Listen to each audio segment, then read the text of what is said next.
Welcome back, everyone, to Acid Horizon. This is Craig, the host, and today we are talking with Emily Herring about Henri Bergson and the speculative fiction hellscape known as Black Mirror. But before we get to that, it is important that I do a little bit of promo. I always do a little bit of promo, but today I need to tell you that if you're listening on the day of this release, the Vintagia campaign is concluding within about 48 hours, perhaps even less than that.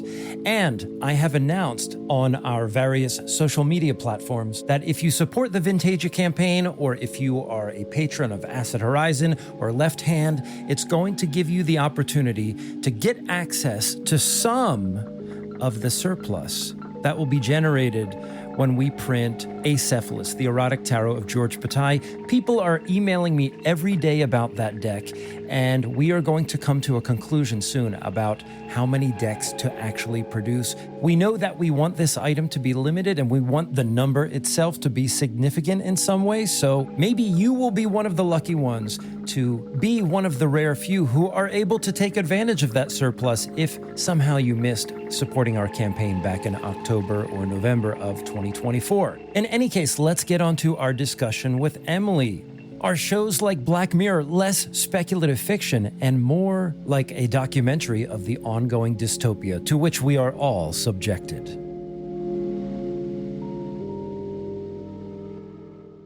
Spoiler warning.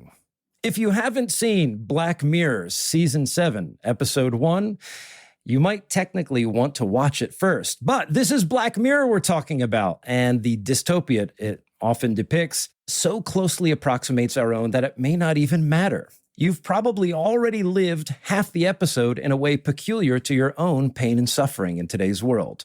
To start off, a few questions. Would you trust a tech startup with your life? What are the imminent and imminent dangers of the platform model under contemporary capitalism? Is the subscription economy extending the logic of debt into every corner of existence? And has the gap between speculative fiction and the bleeding edge of modernity finally collapsed? Today on the podcast, we're joined by Emily Herring, author of Herald of a Restless World, a compelling new book on the life and influence of Henri Bergson. But our focus today is her recent article on Black Mirror, which unpacks the latest season's chilling portrayal of tech-mediated life. The episode in question is the first one, Common People, the Season 7 premiere, in which a woman's brain is partially replaced with a cloud-connected implant provided by a startup called Rivermind. What begins as a medical miracle quickly devolves into a nightmare of cognitive subscription tiers, in-app advertising, and bodily exploitation, raising urgent questions about healthcare, autonomy, and the commodification of thought. And after watching the most recent season, I knew I wanted to do an episode on Black Mirror, and I follow Emily on Twitter. And I know she had a book about Bergson, and I lapsed in getting her on the podcast to actually talk about the book. But when I had seen that she had written something sharp and timely on Black Mirror, and given the fact that we hadn't reached out, I figured this was the perfect way to kill two birds with one stone. So Emily, welcome to Acid Horizon.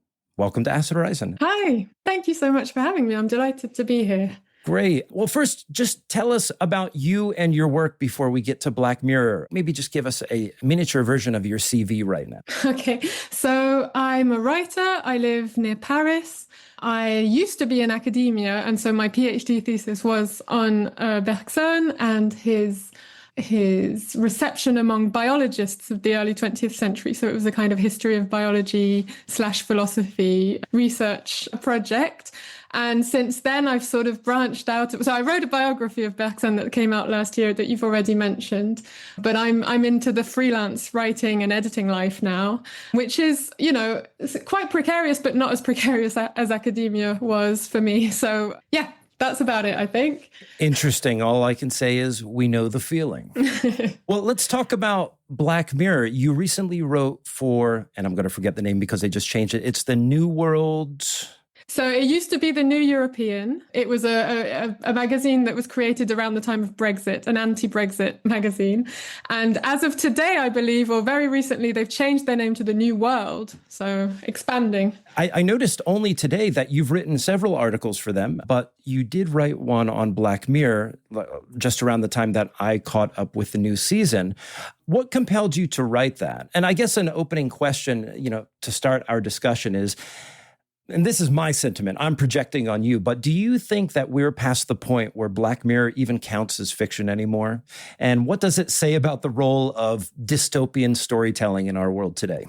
Yeah, that's a terrifying thought, isn't it? Because, Black Mirror is about as bleak as it gets in terms of storytelling. And yet, I think, that was one of the reasons I wanted to write about this episode, even though I had quite a few problems with it, which I'm sure we'll get into. But yeah, this idea that, a lot of the things that are depicted in this episode ring very true, I'm sure, in particular to an American audience with the healthcare system that to my European eyes seems absolutely dystopian and nightmarish.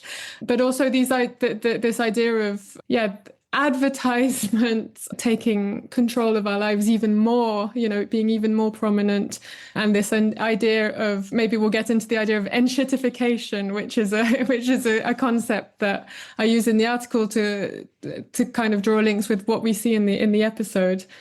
Yeah, let's talk about enshittification. That term, I think, comes from Cory Doctorow, if I'm not mistaken. Yes. Maybe we can bring in Bergson here. Is there a way, like right off the bat, would you be able to connect Bergson's ideas about time and experience with its relationship to capitalist systems, like in the way that capitalism, for example, shapes our perception of time? Basically, what I'm asking is, does the enshittification of everything warp our perception, or can we use Bergson's ideas as a lens to understand how it might be doing that? Wow, that's a big one. That's a great question.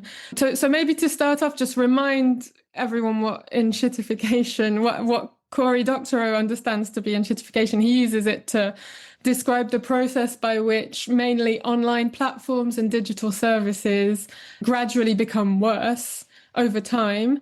And it's the direct result of prioritizing profit and control over the user's experience. And so there are lots of examples of this, and we can all think of them, I think. But so he describes it as a process that follows the same kind of steps each time, where a company starts out by giving the users a great experience, and they usually operate at a loss at this point. So if you think of what Uber used to be at the beginning, or, Amazon, or any of these big companies. And then very quickly, step two, once you've locked in the users, is to sort of start exploiting so subtly degrading the experience of the user by prioritizing advertisers over the users and sellers, showing more ads, favoring sponsored content, manipulating search results, that kind of thing. And then the third step is actually the business customers themselves start getting exploited. And it's all shareholders that they're the main priority. And that's the logic of enshittification. And, it kind of ties into the logic of capitalism and the logic. But the scary thing is with the episode of Black Mirror that we're discussing is when it's a Netflix subscription, it's quite annoying. But when it is, as is in this episode, literally sort of vital functions, of your brain, that's a really terrifying thought. And it's perhaps not, as we were saying, not so far-fetched, because there are actual examples of this, as I said, in the healthcare system. And so that was just a really brief overview of the idea of enshittification. And as to how Bergson can tie into all of this, off the top of my head, and I would have to think about it a bit more, I think, in terms of, because I was struck by how interesting this question is about sort of our experience of time and the way capitalism sort of messes with that. And I'd not really thought to link Bergson to that. The way I would have drawn Bergson into all of this is more the something that's depicted in Black Mirror quite a lot, which is sort of the mechanization of, and I guess that can tie in with capitalism actually, and with exploitation, the mechanization of the lived experience and of, the conscious experience, and the ways in which, especially for capitalistic gain, there are all these devices and ways and algorithms in which, our consciousness, our spontaneity, our creativity are find themselves reduced to quantitative and what Bergson would call spatialized, maybe, attributes, and that completely robs us of freedom, spontaneity, creativity, or at least it completely sort of pushes all of that to the side to only focus on what is perhaps least interesting about us, which are all of our, habits and, all of these things that are easily quantifiable. And then it pushes under the rug everything that makes us explicitly human. And the dehumanization in this episode is very clear and terrifying. Well, I just wanted to build on, Emily, what you're saying about, I think you're completely right to talk about like the mechanization of time there, because there's no the qualitative dimension of time as we experience it is kind of going away. Like even thinking about the episode, so just for listeners who haven't watched it and who have avoided the spoilers warning, it's fine. It's about the journey, not the destination, in my opinion. But she is given this essentially. So the way that Dr. O talks about how platforms get big is through network effects, basically people telling them about each other, and they make a loss, as you said, Emily, and they usually have a very easy entry point, usually free. And then they lock you in because they don't have what Dr. O calls interoperability, which basically means you can't take your tweets and your friends and your followers with you to the other platform. And they're not immediately translatable to what he calls a walled garden. And so what happens to, I don't really know the characters' names in this, the lady who has the brain chip implanted in her head, what happens to her is they eventually start running ads on her, and she just starts like blacking out and running ads. And in order to get the ads to stop and her, not stop, selling sex toys to like her partner or selling like Jesus camp to just a random kid at the school she works at, they eventually start issuing time cards and like cards for different like rates on this service. So you get like standard rate, and then there's premium rate, and then eventually they introduce like ultra luxury rate, and all of the rates below those get worse every single time. So what ends up happening is her partner, played by I think Chris O'Dowd, he ends up he starts basically going on this version of Twitch in this world where you just rip your teeth out or do humiliating things for money. So it's just Twitch then, and then to buy these cars that gives her time where she's not being an ad. But towards the end of it, the time he's also giving her is on this ultra lux edition of the service where you can actually take out an app and modify her mood, her like receptivity, her like bliss and all that. And at that point, the very aspect of her experience is therefore tied to the meter, the quantification on the phone, and the quantification of how time is spent. It is a complete domination of clock time over calendar time, as someone like Anna Greenspan would put it. But we don't want to go too far in that direction. I think it's kind of what Deleuze and Guattari would call like machinic enslavement, along the lines of what Bergson does when he reinterjects a qualitative dimension to time. And I think that's why I think Bergson's actually very good to think about alienation in this context. And I think it also might be even better, because I know Emily did an article for the New World. Calling it the New World really is a little order, the New World today, the New World Order. You did an article as well for them about sort of why so-called artificial intelligence isn't really creative. And I think this feeds back into why there's not really anything creative about this company in the show, because it is purely algorithmically generated. I mean, I noticed as well, this is one of the only episodes that Charlie Brooker didn't fully write himself, which is probably why it's one of the more creative ones, frankly, because it's not that different. Like this kind of algorithmic domination and extractive platform economy, there's not really anything new here conceptually. And if I wanted to go a little bit Deleuzean with it, it's not creative in their sense, because there's not really a resistance to the system here. Like it doesn't end with Chris O'Dowd's character it doesn't end with him going to the office of the people that have turned him into a slave and detonating himself, like in the name of human dignity. Andor would have pulled that off. And this is why it's radicalizing people it makes people sympathy for armed resistance movements. And if there's anything that's good for, it's that, but only if you pirate it, because there's a boycott on. But I think the algorithm, in a way that, because it's, I think as you say in your article, it delimits the creative, qualitative aspects of our experience in advance. And even worse than that, Brooker himself is working to an algorithm. He's working to the Netflix algorithm. I mean, half the shows on Black Mirror recently have been about the Netflix algorithm. So he's parodying himself at this point. It's not Baudrillard, because I don't think Brooker is particularly well read on this to this extent. In the interviews, he doesn't even think technology is itself inherently political. But what's interesting about this episode of Black Mirror is, because he's not the only person writing it, there's at least it doesn't get totally subsumed under just pure tragedy. I think I left that episode wanting to think, why isn't he fighting them? Why is this a man who's just lost the will to fight? And it ends with an act of euthanasia. She starts spurting ads, and then he turns up her bliss, and then he basically kills his wife. It's meant to be a very tragic scene that comes across like that.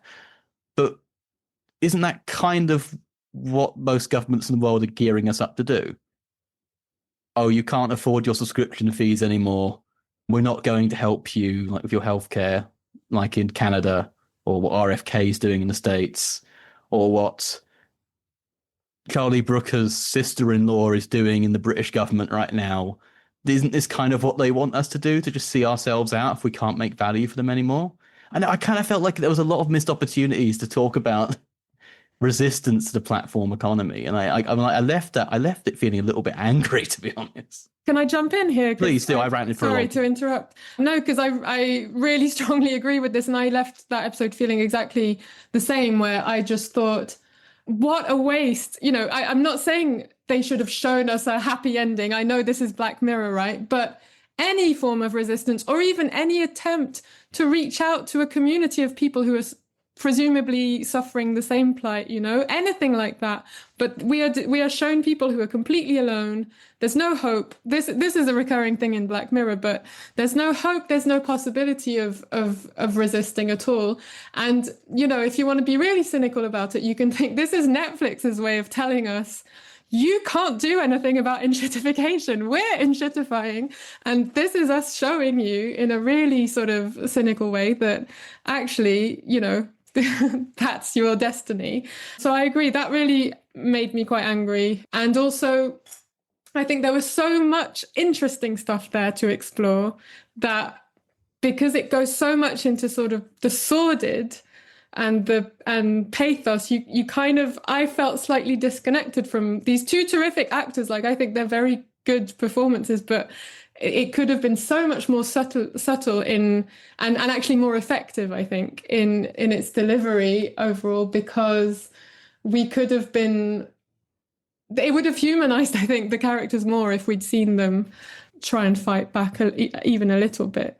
It was completely mechanical. It was completely mechanical. It was like we knew this was going to happen from the first episode, like the first moment of the episode. I just wanted to jump on one thing. I didn't want to lose a term that you used in your article, which was pessimism porn. Yeah. And I didn't come up with that, actually. I think it was someone in The Guardian, actually, who came up with that. But yeah, that's what it is. Clearly, there's a parodic streak through the whole Black Mirror series by now. And it seems like I would venture to say that Black Mirror cannot survive without that. At this point, we've just gone to the point where, like I said, and this could be a function of the closing of the gap between speculative fiction and the current reality. And the only way for us to tolerate this stuff that Netflix is putting forward is by, you know, making it a kind of parody. But then it raises the question, we just brushed past it here, like, what is the implicit political function of that? It is aggressive in the end. It's Netflix posturing in front of its consumers. But anyway, Will, I know you've been kind of waiting in the wings. Maybe you want to pop in. Look, I'm the residential Foucauldian, so I think this episode fucking sucked. But like, I think it sucked for a lot of reasons. The problem is it produces a notion of like true experience that is lost, and it glazes over the problem of the metaphysical conception of thought as it is. Look, I'm not expecting, like, I have a different opinion. I don't think Netflix is that cynical. I don't think they're quote unquote smart enough to be that cynical. This is just a fucking television show, and it's, people love techno-pessimism. Look, I'm a techno-pessimist, but I'm a techno-pessimist in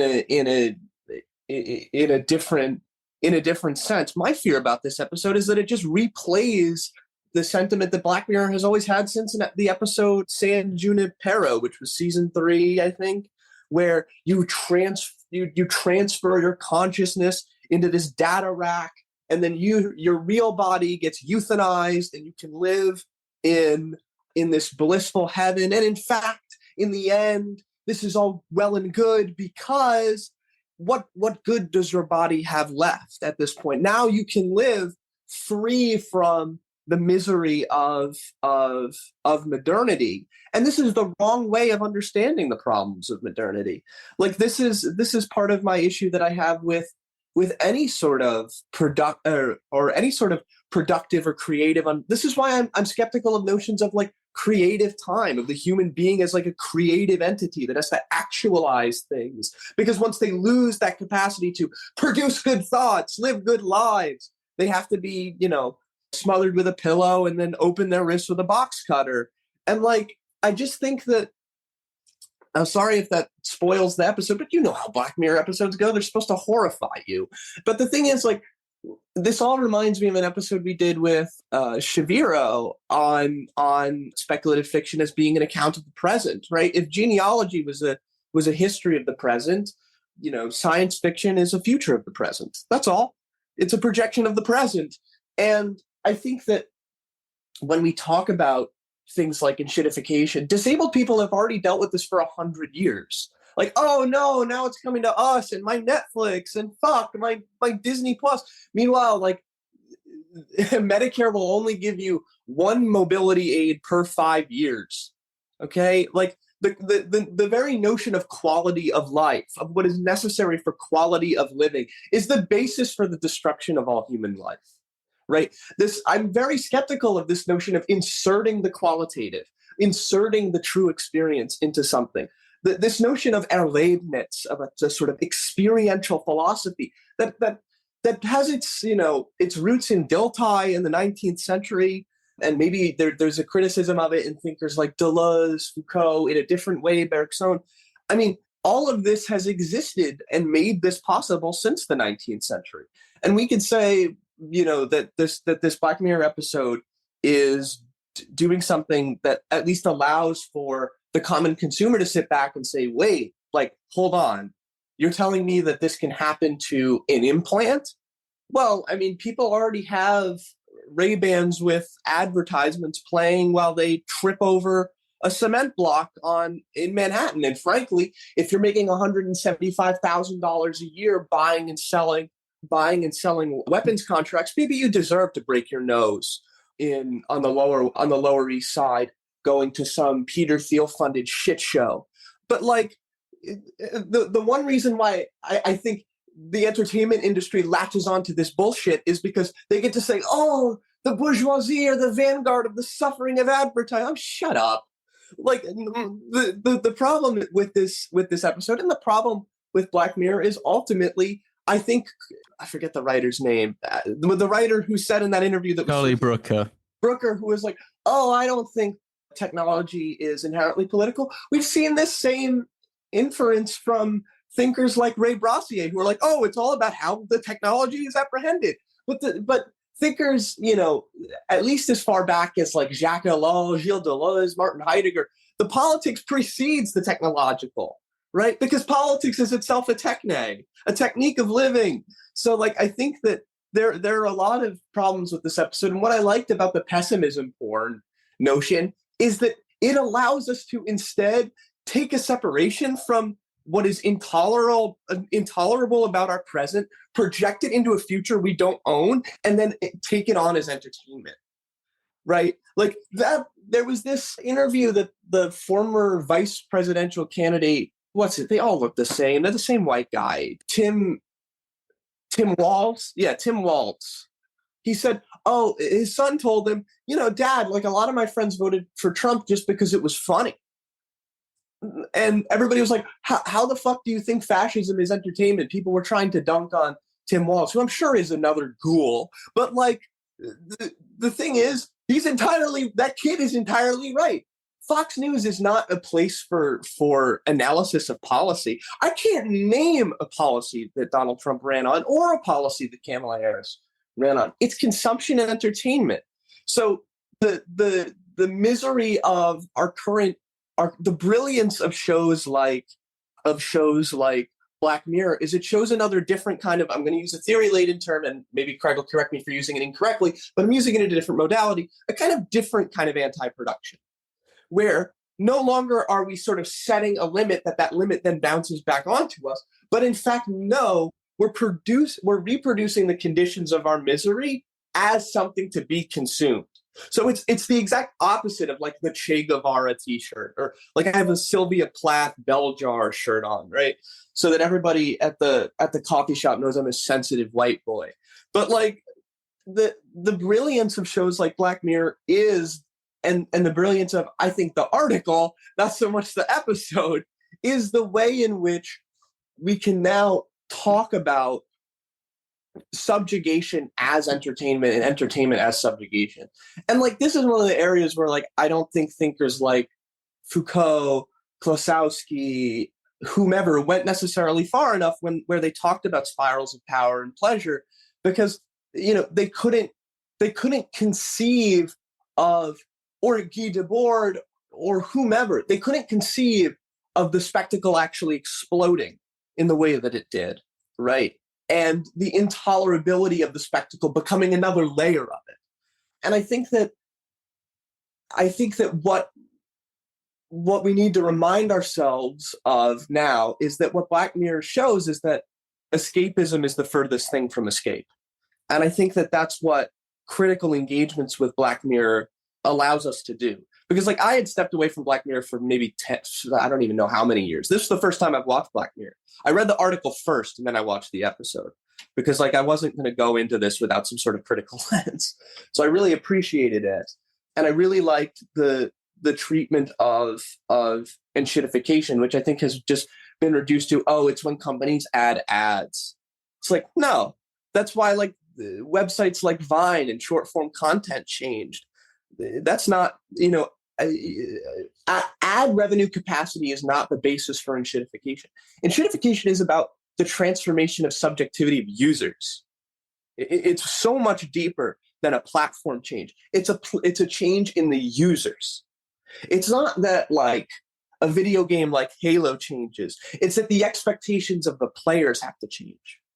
It has to be a change in subjectivation at the level of the platform. And I think that that's what a sort of critical distance from Black Mirror allows us to have.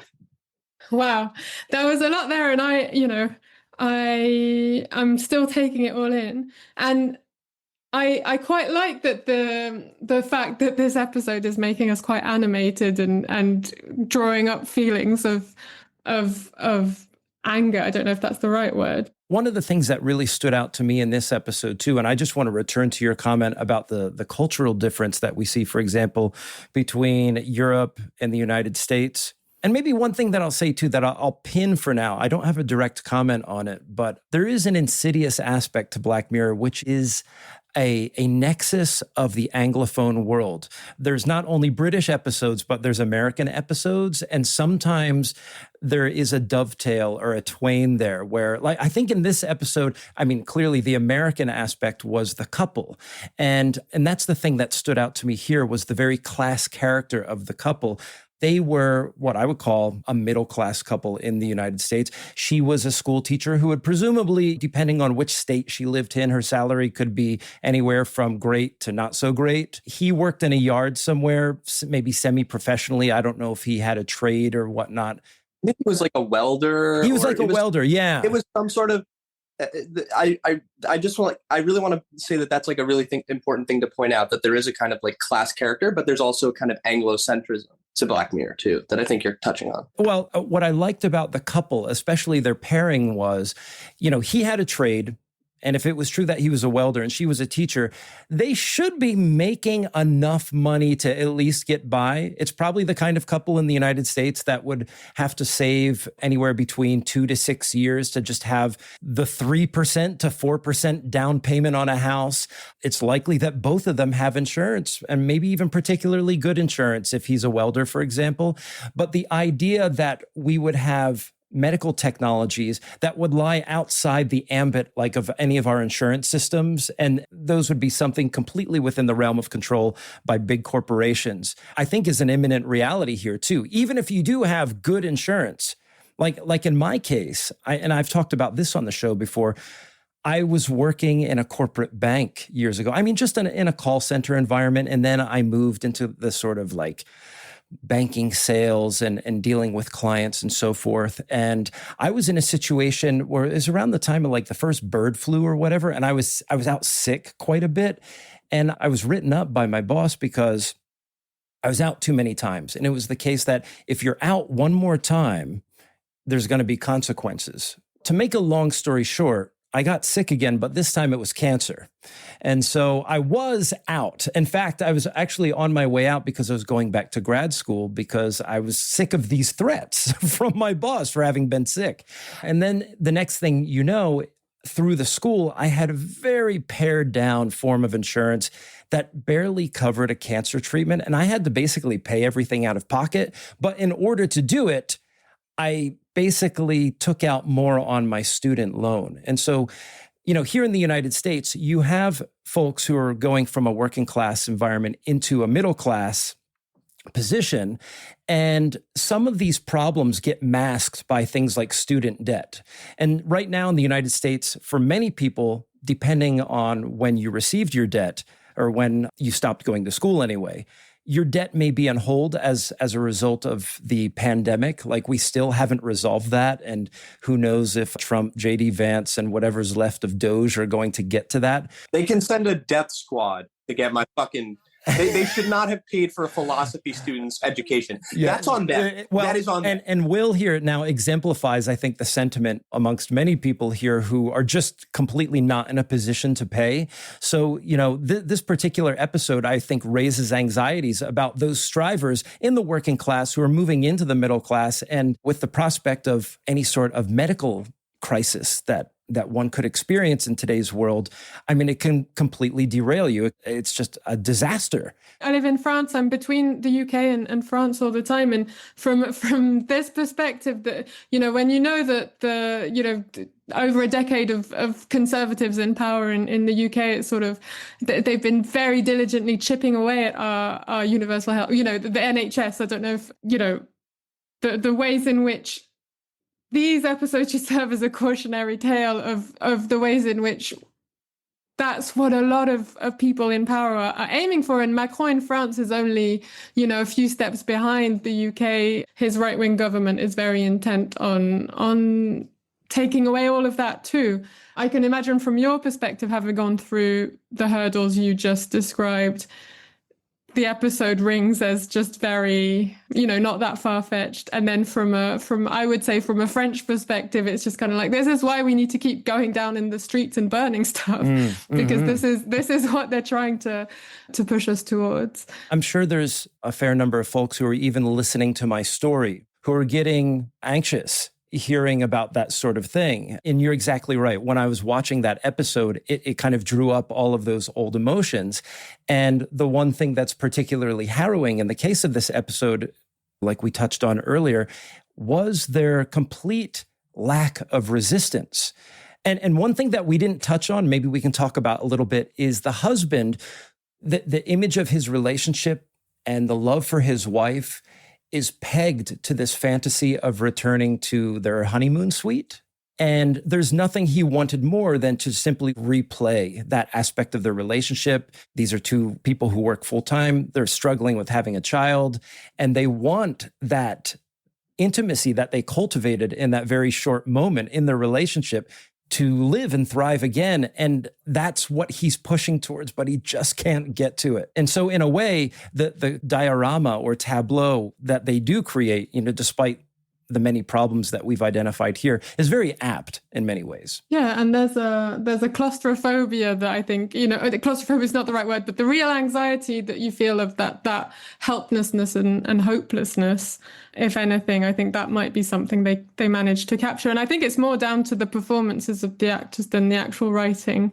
I just think they're both very good actors, or they had chemistry, I think, and it worked. Yeah, Rashida Jones is always great. Yeah, really. And the scenes in which she starts spouting adverts to her students, and the fact that they chose, a Christian. So this kid has come to. She's a really good teacher. They really laid that down thick that she's a really good at her job, really empathetic and good teacher.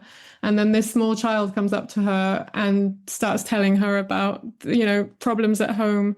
And then she goes into ad mode and starts spouting an ad for a Christian family therapy, which is obviously completely inappropriate and also kind of terrifying for the kid who's sort of talking about a violent situation at home. And the advert is talking about keeping the family together at all costs.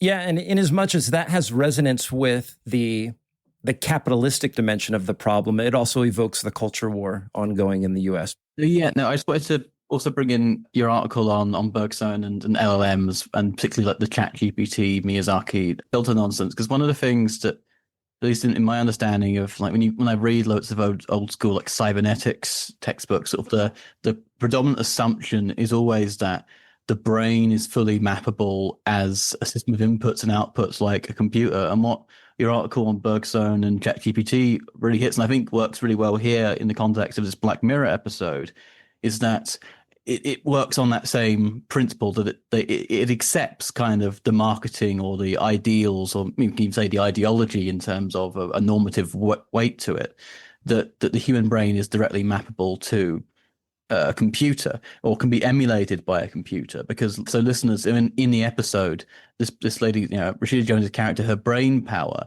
is being used to power other people's brains and indeed to run ads, and is basically being used as what would be now being called compute power. It turns people into data centers. But one of the things I think is really helpful about your discussion of that emulation in both articles really is how I think one of the ways that Bergson can help us understand the limits of this image of technology is through how they cannot really emulate the creative aspects of a human brain itself, or just of the brain in general. And I keep thinking about, Baudrillard has an interesting point that, like, artificial intelligence isn't artificial because artifice is something which cannot simply be copied over. There is a sort of not a spark or like a chaos or a creativity there. And I just wanted to ask if we can unpack a little bit this idea of where Bergson might be good as a critic of the idea that algorithms can be creative. Because in many ways we see this through this episode, that not only is she not able to create, she's only able to sort of relay and to sort of provide like a backup. But even if we want to, as you said, with your frustrations and our frustrations about this episode, is it's so overdetermined by what the algorithm wants that we sort of feel almost a little bit offended by the lack of creation, and when it's trying to emulate what it means to be a Black Mirror episode. Mm-hmm.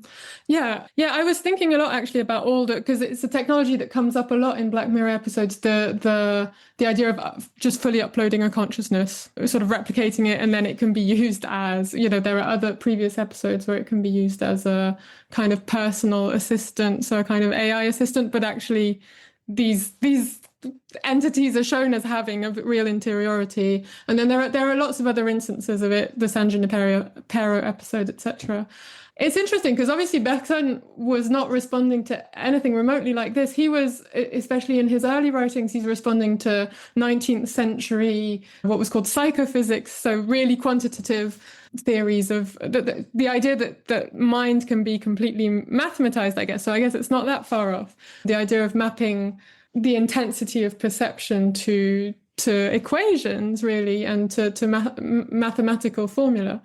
One move that Bergson makes, which I quite like, and so this is more in Matter and Memory and then in Creative Evolution as well, is that he kind of demotes the brain a little bit by saying the brain doesn't store memory, the brain doesn't produce images, the brain is more, so he compares it to a central telephonic exchange where it's just, it's kind of putting things in link together, but it's not necessarily something that's storing all these things.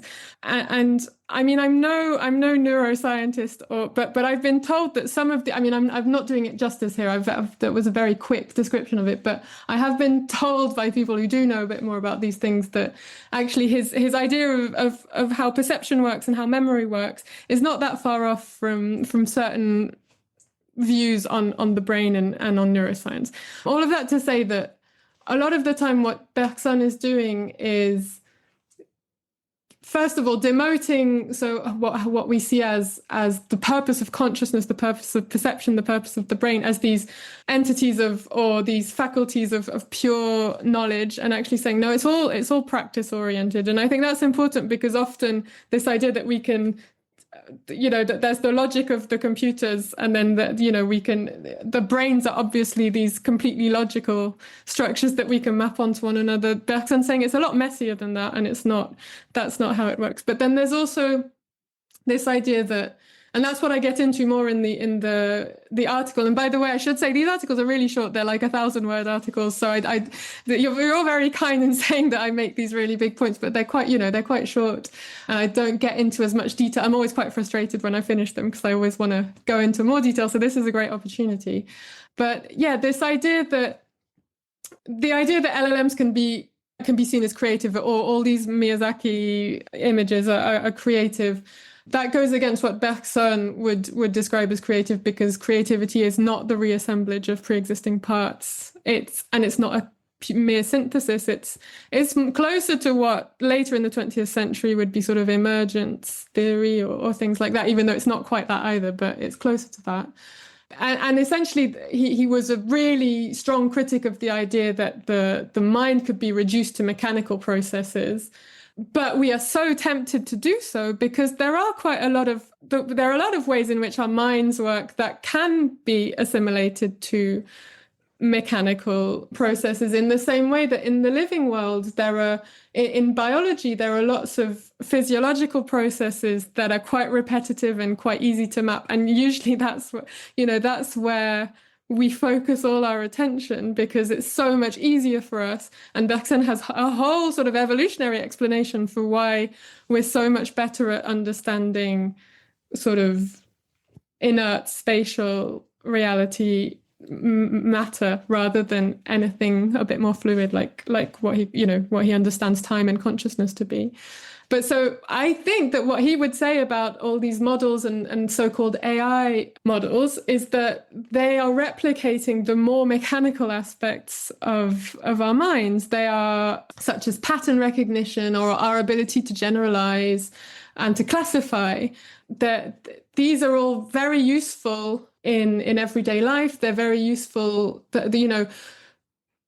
Bergson distinguishes between two kind of levels of consciousness, almost, where of self, where there's the kind of social surface self, where we're not only sort of functioning through habit, but also responding to norms and to practical demands. And we have habits that function as rules that dictate our behavior, and we speak in cliches, and there's no real connection with whatever he understands the profound self, what he calls the profound self to be. But that is what the machines are emulating.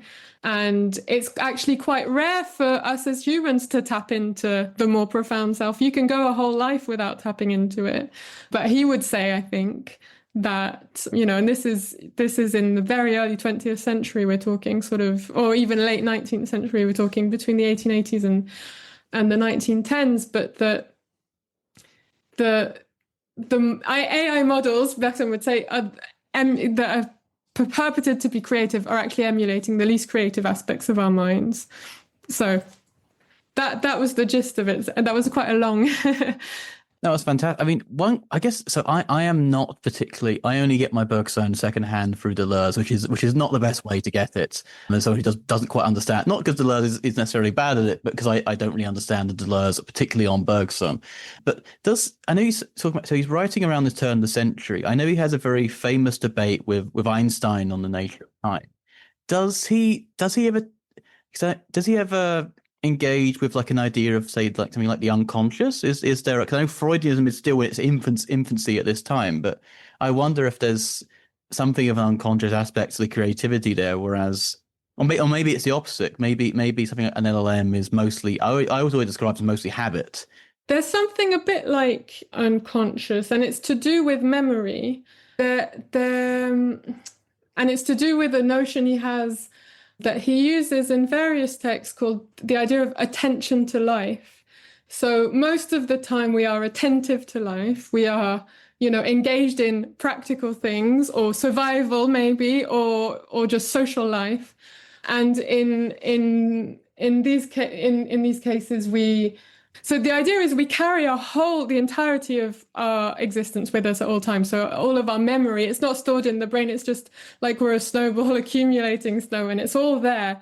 But we don't have access to all of it. What we have access to are the memories that are going to be most useful to us in action. And so there's this movement between sort of perception, memory.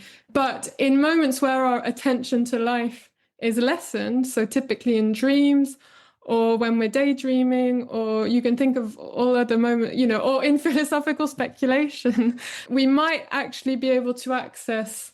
So it's in that sense that there is a form of unconscious. He doesn't ever directly really engage with Freud, but I would say there's a sense in which, because there's this kind of push behind, there's this push of memory that's constantly behind us, and if there's ever an opportunity for it to kind of come to the fore, then it will. But most of the time, it's very, we've got our structures in place, because structures isn't the right word. That's a heavy, loaded term. But it's to do with what he calls attention to life. So I don't know if that answers your question. I've got a quote here where he says, "The past preserves itself automatically. It likely follows us around at each instant in its entirety. All that we have sensed, thought, and desired since our earliest childhood is there leaning over the present that is about to join up with it, pressing against the door of consciousness that would prefer to leave it outside." And so that, and the relaxation of the attention to life, daydreaming, dreaming. He has an interesting talk on dreams, which is kind of weird, but where he gets into that a bit more. Great. Well, Emily, we've gone for almost an hour here, and we haven't talked much about your book. But the one thing that I do understand about you and your writing is you are interested in the popularization of philosophy and philosophical discourse. And in a way, Bergson is one of the apt figures to talk about, because he popularized philosophy in his time. He had people lining up. The women were swooning, and arguably he was, this avatar of modern philosophy in his own time. But one thing that we're thinking about here too for ourselves is Acid Horizon operates on a platform on Patreon, on Discord, and everything else. So I think we are part of this stream of the popularization of philosophy. And I guess at this time, I'll say, please subscribe to our Patreon if you're listening. But I just want to go back to your whole approach to not only the Bergson book, but philosophy itself. What is the ethos that you yourself are trying to espouse in writing something like this biography of Bergson that you wrote? Bergson himself said that he believed that philosophy should be practiced in everyday language, and that it, in a sense, I think it wasn't necessarily on his part a way of making it accessible, but I think he really valued clarity in language, I guess, in a different sense than what maybe analytic philosophy would understand clarity to be, though, I should say. And I think I'm kind of moved by that. I as you may have gathered, I didn't have the best experience in academia, and when I was given the opportunity to write this book, and when I started writing it, I just enjoyed myself so much more, taking inspiration from works of fiction, from the fiction writers I was reading at the time. So in particular, I was reading Ishiguro at the time, and he writes a lot about nostalgia and memory, and so it kind of resonated. But I was taking his lead in terms of how he structured everything, and using Bergson's life then so it felt like a more freer experience, I think. So this is not necessarily answering your question about public or popular philosophy, but it was more, quite selfishly, I was enjoying myself a lot more writing in this way, and I've had a very good response to the book, and it is encouraging people to pick up Bergson. And I think one of the motivations in writing this book was also kind of the Bertrand Russell-led slander against Bergson over the course of the 20th century, this idea that he's this obscure, mystical vitalist. So I wanted to set the record straight a little bit and step out of academic writing, which I happen to not enjoy as much as this kind of writing. So that's. But now I'm seeing the value in that, and so I'm lucky enough to have the opportunity to keep doing that at the moment with the articles that you've mentioned, and hopefully there'll be more things in the future.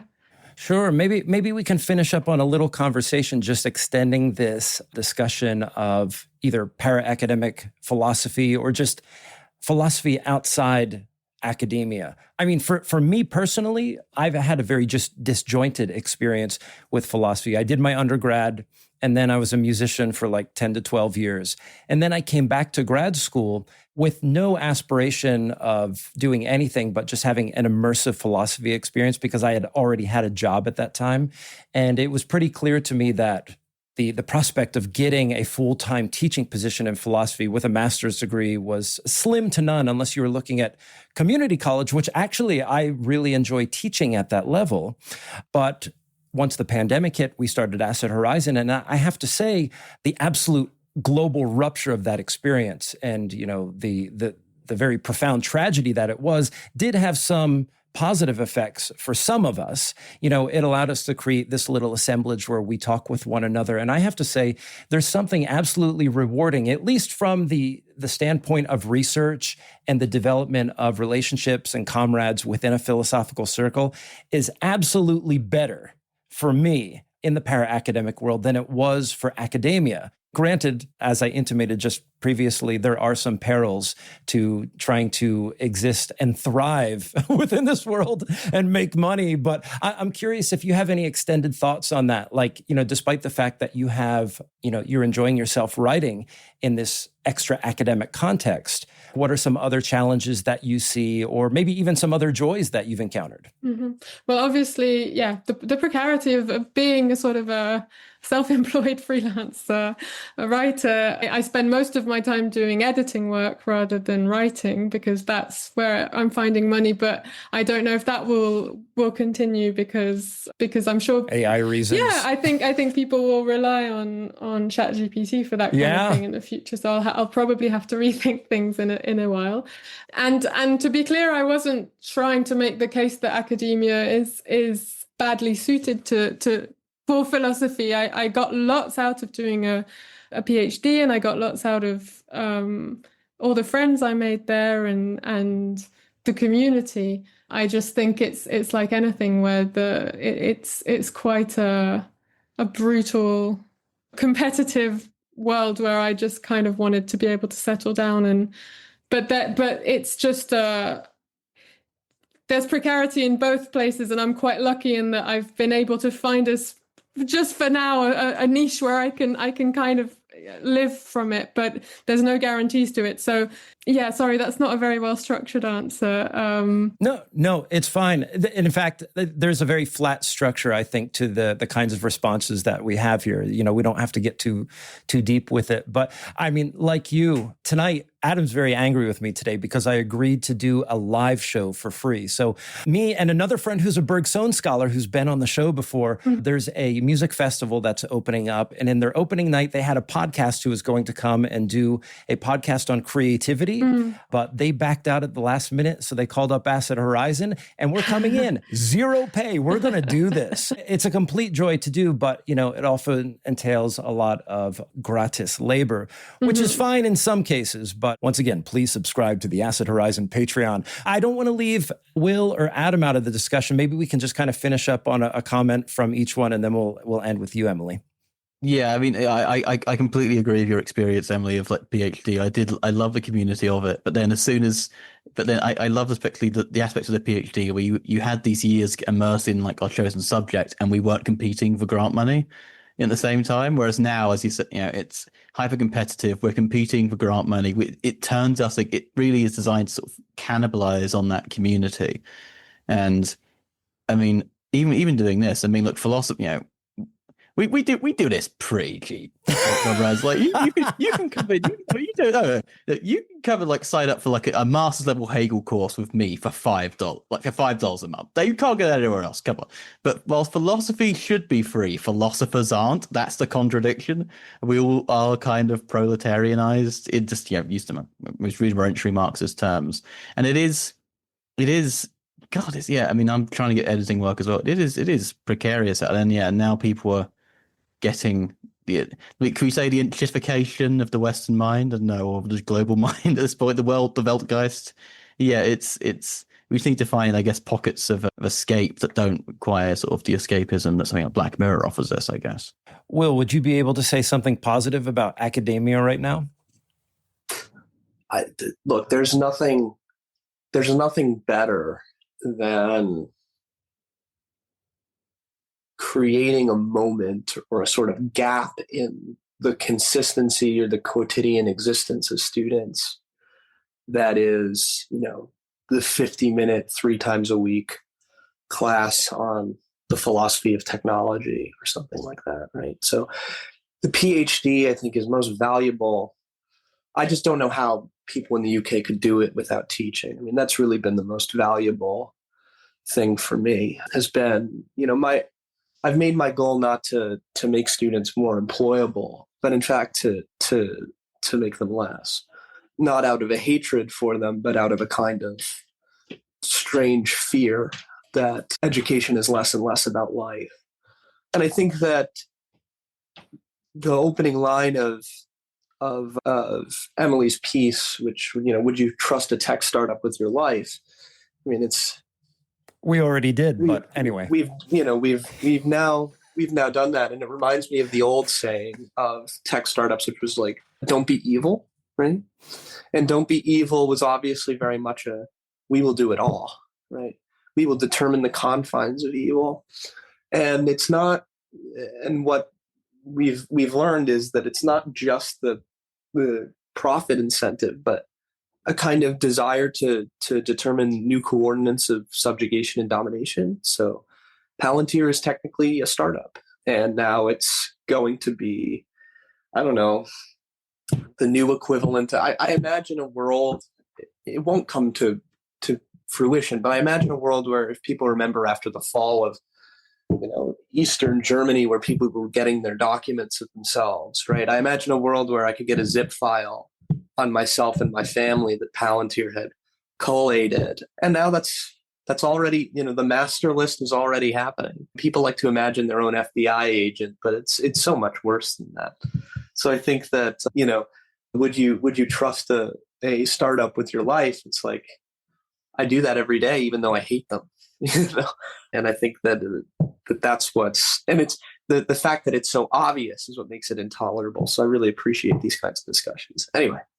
Well, actually, before Emily says her last bit, I like the idea of when you die, you're in the casket, right? Maybe it's open casket or whatever, but like a folded up military flag, it's your favorite band t-shirt with the zip drive. Yeah. Hand it to your next of kin. Or like you get to, like, you can get a percentage of your payment, reduced for a gravestone if you also have like a Cambridge Paving Stones ad on it. Or a QR code on the back. Or the little Spotify code so you can listen to an ad every time you go visit your loved ones. I'm sorry, Emily. Go. Actually, as you finish up, let us know what the next thing you're working on is. You can respond to all of that, and then please say that too. I really liked what you said about sort of teaching your students to be unemployable. I remember one of my first ever lectures in philosophy when as a student, as an undergrad, was in Paris, and it was a philosophy of technology course.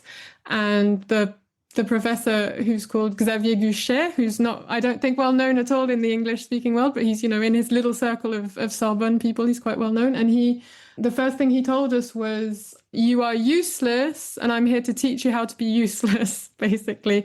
And I really took that to heart, I think, by becoming a freelance writer who writes about pop culture and philosophy. But what's next, I'm not quite sure yet, but I've got a few ideas, and I'm thinking maybe I'm the person who writes biographies of slightly obscure French figures.